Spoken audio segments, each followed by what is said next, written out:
A country guide to the UK and Germany. When we talk about globalization, culture, and communication, it is important to understand the countries involved. In this project, we focus on the United Kingdom and Germany, as both countries play key roles in the Europe and the world. The United Kingdom. The UK is made up of 4 countries: England, Scotland, Wales, and Ireland. It has around 67 million people and the capital is London. The UK is no longer a part of the European Union after Brexit in 2020. The UK has a long and powerful history, from the British Empire to being a global trading nation. Today it is known for its monarchy. The current Prime Minister is Keir Starmer, and the monarch is King Charles III. Religion in the UK is diverse, but the main religion is Christianity, especially the Church of England. British food culture includes traditional dishes like fish and chips, roast dinners, and afternoon tea. In modern times, international foods such as Indian, Chinese, and Italian is very popular, showing the UK's global connection. Germany. Germany is a Central European country with about 84 million people, making it the most populated country in the European Union, and the capital is Berlin. Germany is a federal republic and its current chancellor is Olaf Scholz. Germany is an important member of the European Union and plays a leading role in European politics and economics.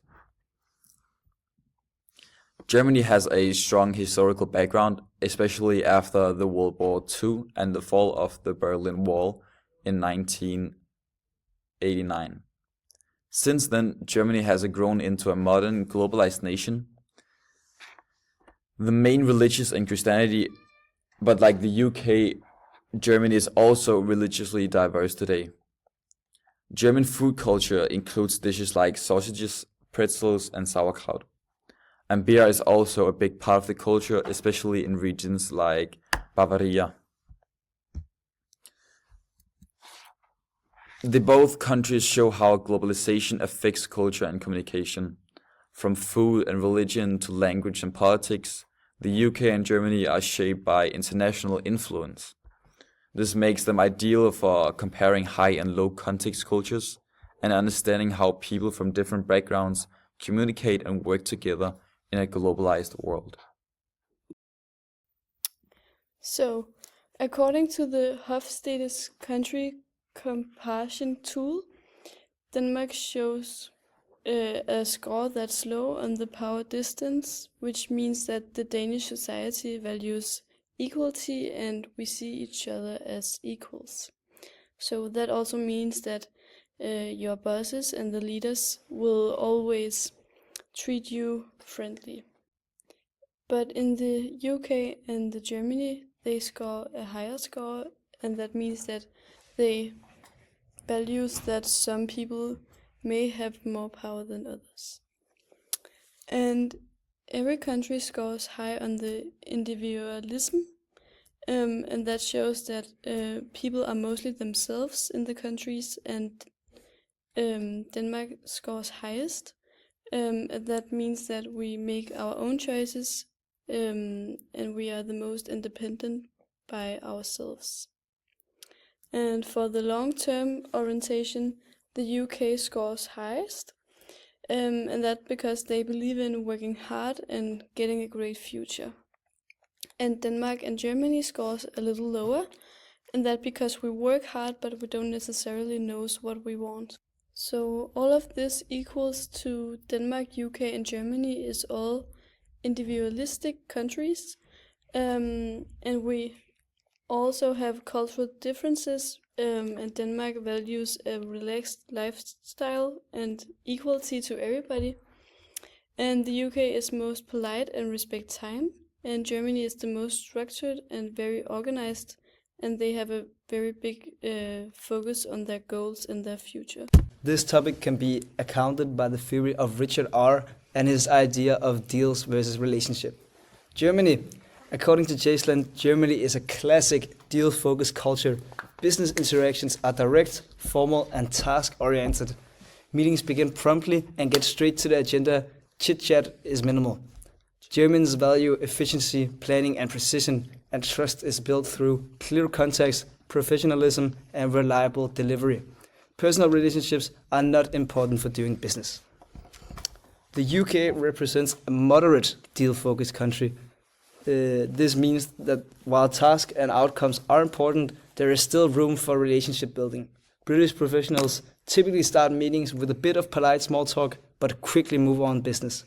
Trust in the UK is often based on a mix of competence and character, how you act and how you speak. Denmark, like Germany, is a deal-focused culture, but in a Scandinavian way, it is also quite approachable. Danish professionalism values directness, honesty, and efficiency, and meetings typically get right into the point. However, they do this in a relaxed way. First, name environments where hierarchy is flat and everyone is encouraged to contribute. Jesslyn points out that trust is built through collaborations and transparency, not through formality or extended socializing. Business communication is explained by Edward T. Hall and his take on company culture and communication. High and low context cultures in business. In a low context culture, a business communication is clear, fast, and task-oriented. Agreements are direct. But such as in high context cultures, business depends more on trust, shared understanding, and indirect communication. This topic and business meeting etiquette is also touched upon by the theory of Richard R. and his idea of expressive versus reserved cultures. Germany is a strongly reserved culture when it comes to business communication. Speech is typically calm and measured. Gestures are minimal and used only when necessary.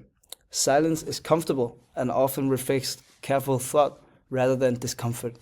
Personal space is respected. About an arm's length is standard. Misunderstandings can arise when expressive individuals perceive Germans as cold or uninterested. Likewise, Germans may see expressive behavior, such as a loud voice, as inappropriate or unprofessional. British communication is reserved but layered with politeness and subtlety. Professionals speak softly, often using understated gestures. A distinctive feature in the British communication is the use of understatement and dry humor, which often can soften the difficult messages but may confuse those unfamiliar with the style. Danish business culture is reserved in tone but approachable. Speech is calm and clear with more openness than Germany. Danes smile more and maintain steady eye contact to signal engagement. What sets the Denmark apart is informal style. First names are used even in formal settings, and hierarchies are not important. Expressive cultures may see Danes as disengaged, while Danes can perceive expressive cultures as overwhelming and disruptive. By recognizing that all three, Germany, the UK, and Denmark, fall on the reserved end of Jesslyn's spectrum, you can avoid misreads and adjust your style. This will lead to a more productive communication. So here's a few advices when doing business in the UK and Germany. When you're doing business in the UK, always be polite and respectful and have some good manners. And always be on time. You should always listen carefully to what they're saying because communication in the UK is very indirect.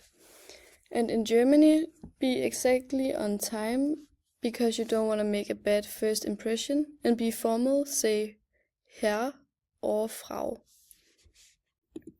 Thank you for listening to our country guide and enjoy.